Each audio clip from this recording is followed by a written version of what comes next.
Hello, welcome to my class. आज मैं लेके आई हूँ कक्षा 10 का एसएसटी का पेपर जो कि 2024 का है और सेट नंबर 3। आज हम देखेंगे इसके एमसीक्यू जो कि आपके 7 तारीख के एग्ज़ाम में बहुत हेल्पफुल होंगे। तो देख लेते हैं एमसीक्यू।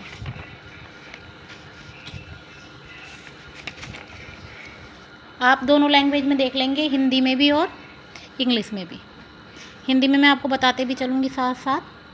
4 ऑप्शन दिए हैं। निम्नलिखित में से शरीर द्रव्यमान सूचकांक यानी बीएमआई के मूल्यांकन से संबंधित सही विकल्प का चयन कीजिए।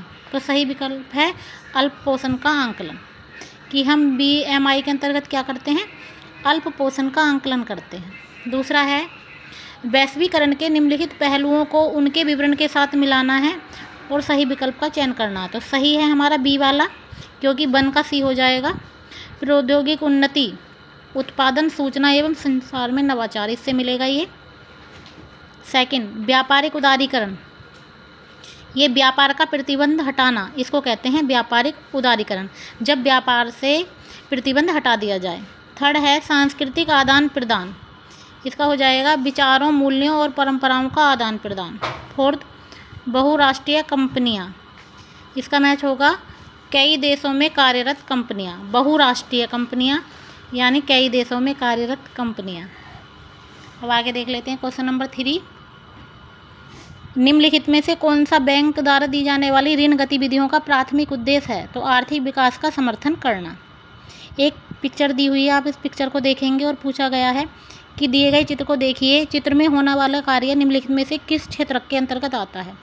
तो ये आता है प्राथमिक क्षेत्र के अंतर्गत। मिट्टी से देखिए ईंटें तैयार हो रही हैं, तो ये किस में आ जाएगा? प्राथमिक क्षेत्र में आ जाएगा। नेक्स्ट क्वेश्चन है निम्नलिखित में से कौन सा उद्यम संगठित क्षेत्र से संबंधित है? निम्नलिखित प्रश्न केवल ये दृष्टिबाधित के लिए है कि जो दृष्टिबाधित बच्चे हैं वो ये वाला क्वेश्चन करेंगे। अब क्वेश्चन नंबर 5 देख लेते हैं। निम्नलिखित में से कौन सा जोड़ा सही सम्मिलित है? तो इसमें पूछा है तृतीयक क्षेत्रक, तो अंतरिक्ष यात्री कौन से उसमें आते हैं? तो ये आते हैं तृतीयक क्षेत्रक में। आगे देखेंगे, यहाँ पर आपको दिया गया क्वेश्चन नंबर 1, 2 इंग्लिश में। देखिए क्वेश्चन नंबर 6 में एक मैथ का सवाल आया था, हर बार आता है एसएसटी के पेपर में एक मैथ का सवाल पूछा गया है। मान लीजिए कि एक मोहल्ले में 4 परिवार हैं। इन 4 परिवारों की एक सप्ताह की आय क्रमशः है 2000, 5000, 3000 और 6000 है। तो मोहल्ले की साप्ताहिक औसत आय होगी। तो सबसे पहले क्या करेंगे, चारों को जोड़ लिया जाएगा, 2000, 5000, 3000, 6000, और उसके बाद में इसे 4 से डिवाइड कर दिया जाएगा। उसके बाद आपका आंसर आ जाएगा 4000, जो कि सही है ए ऑप्शन। नेक्स्ट क्वेश्चन देख लेते हैं। साक्षरता दर, वर्ष और उससे अधिक आयु के लोगों में साक्षर जनसंख्या का अनुपात है, तो यहाँ पर आ जाएगा 7 यानी 7। निम्नलिखित भाषाओं में से कौन सी भारतीय संविधान की 8वीं अनुसूची में सम्मिलित है? तो उड़िया, इनमें से उड़िया सम्मिलित है। निम्नलिखित में से कौन सा लोकतंत्र का मूलभूत सिद्धांत है? स्वतंत्रता के साथ लोगों का शासन, ठीक है, आज़ादी के साथ लोगों का शासन, ये वाला आंसर ठीक रहेगा। आगे देख लेते हैं। क्वेश्चन नंबर 10 है निम्नलिखित में से किस देश में एक दलीय व्यवस्था है? एक दलीय व्यवस्था है चीन में।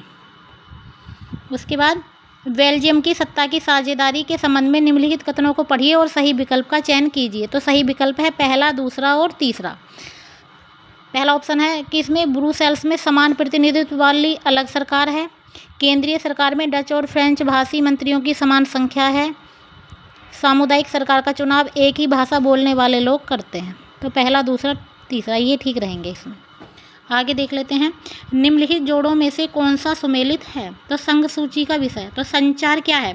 संचार संघ सूची का विषय है। पूछा जाएगा आपसे, या फिर ऐसे भी पूछा जा सकता है कि संघ सूची का निम्नलिखित में से कौन सा विषय है? 4 ऑप्शन दिए होंगे, तो यहाँ पर आप संचार याद रखेंगे। ये इंग्लिश में है वही जो भी आपको बताए। उसके बाद देख लेते हैं क्वेश्चन नंबर 13।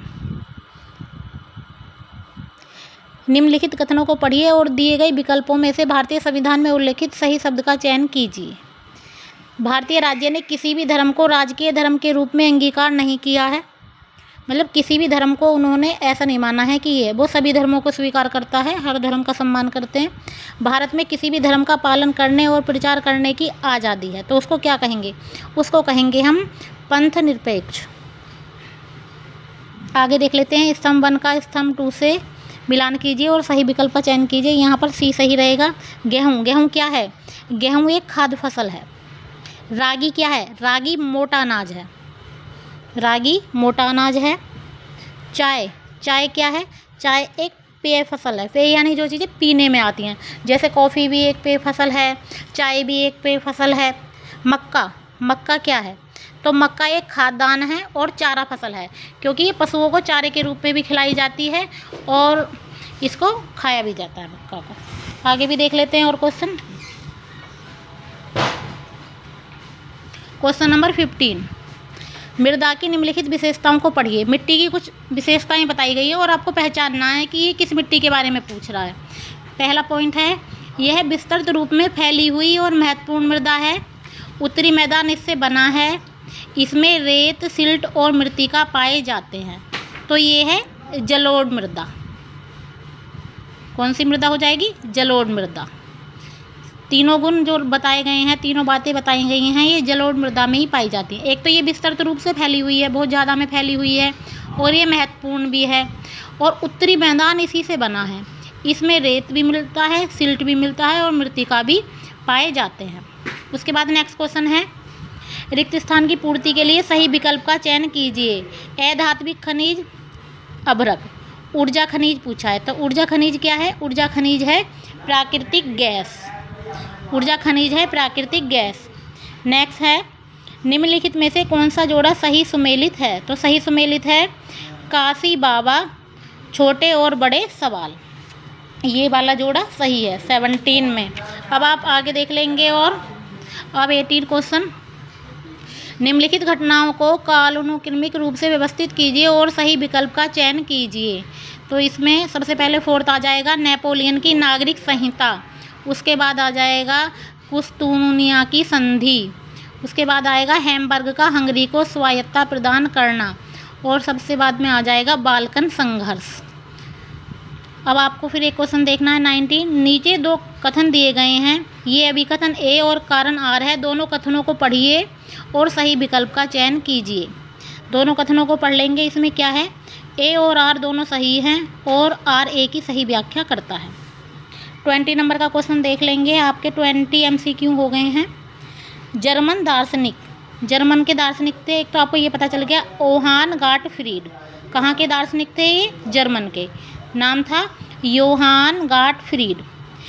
किस विचारधारा से संबंधित है? तो ये रोमानी विचारधारा से संबंधित है। इंग्लिश में कह देते हैं रोमांटिक। तो ये थे आपके 20 MCQ। Thank you.